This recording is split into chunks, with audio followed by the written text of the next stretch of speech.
Le cessez-le-feu entre Israël et le Hezbollah menacé par des attaques dans le sud du Liban.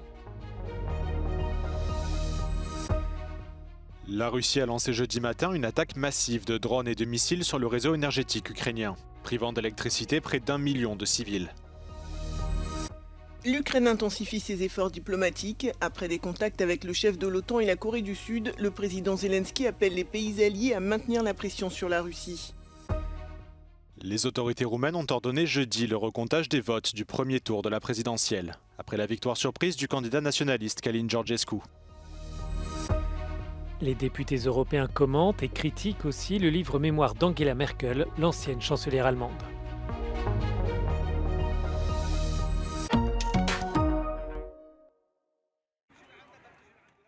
Tout juste 24 heures après l'accord de cessez-le-feu entre Israël et le Hezbollah, l'armée israélienne a affirmé avoir mené un raid aérien sur une installation du Hezbollah dans le sud du Liban ce jeudi. Dans un communiqué, l'armée israélienne a affirmé avoir identifié une activité terroriste dans une installation utilisée par le Hezbollah pour stocker des roquettes à moyenne portée dans le sud du Liban et avoir déjoué la menace avec un avion militaire.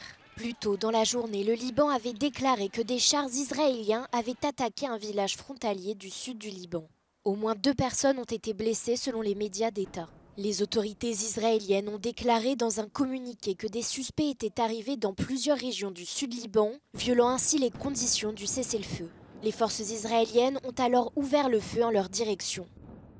L'accord prévoit une trêve de 60 jours durant laquelle le Hezbollah et l'armée israélienne se retireraient du sud du Liban pour laisser l'armée libanaise s'y déployer et pour permettre aux habitants des 2 camps de rentrer chez eux. L'armée libanaise accuse Israël d'avoir violé à plusieurs reprises l'accord de cessez-le-feu. Devant cette boulangerie de Der El-Bala dans le centre de la bande de Gaza, une scène chaotique, devenue quasi quotidienne depuis le début de la guerre il y a 1 an. Ces Gazaouis affamés espèrent acheter du pain, mais ici, il sort au compte-gouttes en raison du manque de farine et de carburant. The World Food Programme says that all bakeries in central Gaza have shut down due to severe supply shortages. Bread is a lifeline for many families in Gaza. It's often the only food they can access. Now, even that is slipping out of reach. Depuis quelques mois, les pénuries alimentaires sont devenues catastrophiques alors même que l'aide humanitaire qui entre dans l'enclave est insuffisante. L'ONU ne cesse d'alerter sur le risque de famine qui pèse sur la population. Une famine qui serait utilisée comme arme de guerre par l'armée israélienne, selon les juges de la Cour pénale internationale qui ont émis il y a 1 semaine des mandats d'arrêt contre Benyamin Netanyahou et son ex-ministre de la Défense, Yoav Gallant. Alors que le cessez-le-feu au Liban a relancé les espoirs d'une trêve, pour l'instant, Israël ne montre aucun signe de vouloir mettre fin à cette guerre.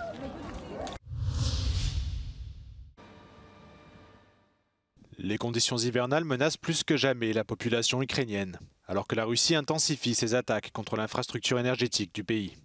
Tôt jeudi matin, de nouvelles frappes massives ont été lancées dans tout le pays, privant d'électricité plus d'1 million d'Ukrainiens. La défense aérienne ukrainienne a indiqué avoir intercepté 176 missiles et drones sur les 188 lancés par la Russie.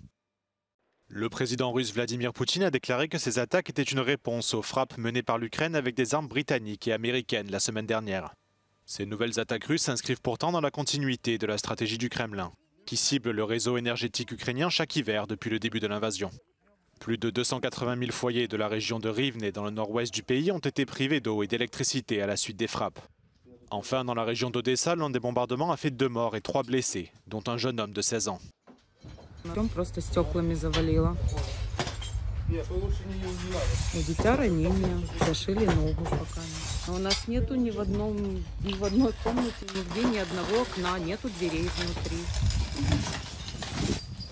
У нас везде вылетели. У нас шоковое состояние. Мы остались на зиму, считайте, в одной коробке. Все, ни окон, ни дверей, нигде нету.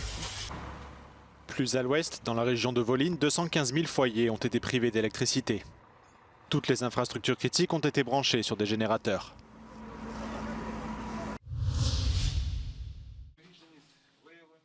Après s'être entretenu avec le chef de l'OTAN, Volodymyr Zelensky a fait savoir qu'il souhaitait que les alliés de l'Ukraine maintiennent la pression sur la Russie et fournissent plus d'aide à Kiev. Обговорили контакти з нашими партнерами, з Америкою та іншими, нашу скоординовану роботу з ними заради виконання того, про що ми вже домовлялись, і заради потрібного додаткового посилення і військового, і політичного. Kiev intensifie ses efforts diplomatiques, notamment avec la Corée du Sud, qui n'écarte plus l'envoi direct d'armes à l'Ukraine. Mercredi, Séoul et Kiev ont annoncé vouloir partager des informations sur le déploiement de troupes nord-coréennes en Russie. Le conflit était également au cœur des discussions lors du sommet sur la sécurité des États baltes et nordiques, qui a réuni les dirigeants de plusieurs pays, comme le Danemark et la Suède. We will enhance our efforts, including to defense industrial production in Ukraine, and invest to increase Ukraine's ammunition supplies. We strengthen Ukraine's energy infrastructure to help them through the winter, and we support them on their path to EU and to NATO.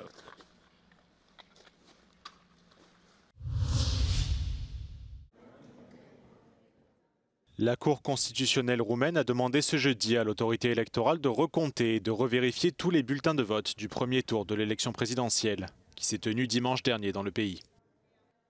Un scrutin qui a été remporté à la surprise générale par Călin Georgescu, un candidat nationaliste anti-UE et anti-OTAN, dont la victoire a suscité des doutes quant à la légitimité du vote. Ce candidat d'extrême droite a mené sa campagne sur les réseaux sociaux, principalement TikTok, où il a notamment exprimé son admiration pour Vladimir Poutine et appelé à la fin de l'aide occidentale à l'Ukraine. Pendant ce temps, les manifestations populaires contre le résultat du premier tour se poursuivent pour la troisième soirée consécutive. 2000 opposants à Călin Georgescu se sont rassemblés sur la place de la Victoire au centre de Bucarest, tandis que ses partisans se sont rassemblés sur la place de l'Université. Nu vrem un lider legionar, un lider fascist, cineva care să ne aducă războiul la graniță. Doresc ca România să nu se întoarcă în urmă cu 35 de ani. Îmi doresc să nu fie acesta ultimul protest și ultimul moment în care pot să ies în stradă. Dumneavoastră, cei de la presa privată, i-ați răsărmăcit vorbele în fel și chip. Nu a spus niciodată că este anti-UE, nu a spus niciodată că este anti-NATO. Îndeamnă numai la pace. La Roumanie a également demandé à la Commission européenne d'ouvrir une enquête sur le rôle de TikTok dans les élections. La Suède demande le retour du cargo chinois dans ses eaux territoriales afin de faciliter l'enquête ouverte après que des câbles sous-marins ont été endommagés en mer Baltique. Le Yipeng 3, un navire marchand qui se trouve actuellement dans les eaux internationales entre la Suède et le Danemark, est devenu le principal suspect dans cette affaire. Il a été en effet signalé dans la zone au moment où les câbles ont été sectionnés les 17 et 18 novembre dernier. Le premier reliant la Suède et la Lituanie via l'île stratégique du Gotland et le deuxième reliant l'Allemagne à la Finlande. Les trois pays ont ouvert des enquêtes la semaine dernière sur l'incident et ont même parlé d'un éventuel sabotage.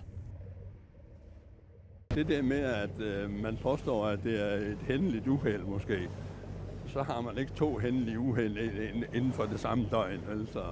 Det så begynder lige pludselig at ligge stille, og i det her tilfælde oven på 3 kabler. Det er ikke en normal adfærd for et handelsskib. En raison des tensions en mer Baltique depuis le début de la guerre en Ukraine, des dirigeants européens ont évoqué la possibilité d'une attaque hybride de la part de Moscou. La Russie a nié toute implication.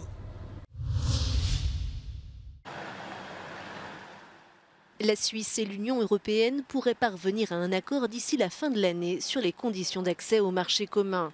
Les négociations avancent bien et seraient même dans la dernière ligne droite, estime le ministre suisse des Affaires étrangères Ignazio Cassi à l'issue d'une réunion de travail entre les deux parties qui s'est tenue ce jeudi. Les discussions ont été relancées en mars dernier alors que Berne avait quitté la table des négociations 3 ans plus tôt et souhaitait pouvoir déroger à la libre circulation des personnes.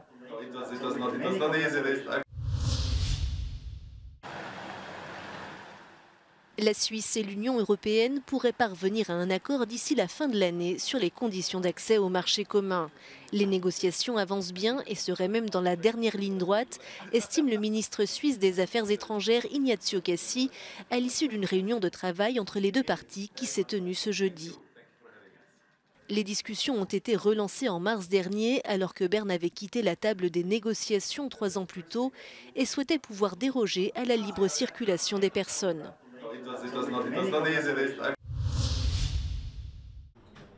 C'est le livre politique de cette fin d'année.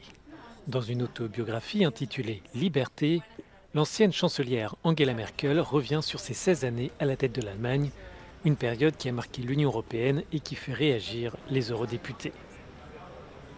À propos de l'éventuelle adhésion de l'Ukraine et de la Géorgie à l'OTAN, L'ancienne dirigeante allemande estime qu'il est illusoire de croire que ce rapprochement aurait pu protéger d'une agression de la Russie. Well, I think that's a mistake. I think that would have been a very, very clear message that, Georgia and Ukraine joining the NATO would have pushed Putin to solving the question, is he ready to attack NATO?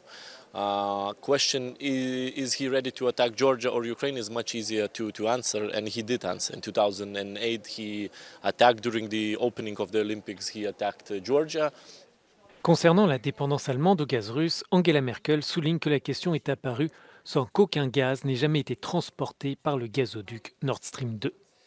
La politica di Angela Merkel si è dimostrata essere una politica perdente perché pur volendo ottenere il gas a buon mercato ha reso Putin capace di determinare le scelte strategiche della Germania e dell'Europa.